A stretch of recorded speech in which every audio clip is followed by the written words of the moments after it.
The boss of controversial rail project HS2 has said that only building the line to Crewe doesn't do justice to the business case after doubts emerged over whether the proposed eastern route to Leeds would be built. In a speech last month, Andrew Stephenson, the new minister responsible for the project, made no mention of the so-called Phase 2B of the project, the route of which is yet to be confirmed. Read more. HS2 could have planning problems without Crossrail too, says HS2 boss. However, he did say that legislation for the extension of the line to Manchester would be brought forward as soon as possible.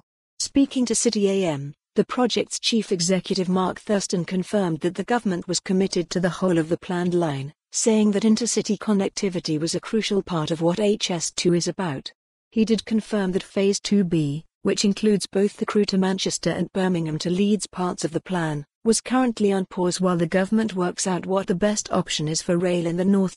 In last week's speech, Stephenson announced an integrated rail plan would consider the HS2 route in conjunction with Northern Powerhouse Rail and other proposed upgrade.Sign up to City A.M.'s Midday update newsletter, delivered to your inbox every lunchtime. In response, lobby groups for the Northern Powerhouse had sought assurances that the project's northern extensions would be built in full, including the Leeds branch. Thurston was speaking at HS2's new Old Oak Common Station development in West London, which he said had the same development potential as London's financial nerve centre Canary Wharf.Trains will operate from the new superhub, which will also be a stop on Crossrail's Elizabeth line and see up to 250,000 passengers a day, before the HS2 terminal at Euston is completed between 2031 and 2036. The site, which is expected to open between 2029 and 2033, will become a major new railway junction with connections to Heathrow and the city. Read more. HS2 top civil servant admits to withholding information on cost blowout. Thurston also said that it was important for a project of the scale of HS2 to have a political figurehead like Stephenson to advocate for the project, admitting that how the minister's role would interact with HS2's management would become clear in the coming months. HS2's management came in for severe criticism due to huge cost increases and delays from Prime Minister Boris Johnson even as the rail link was given the go-ahead, with Thurston admitting the new minister would help hold them to account.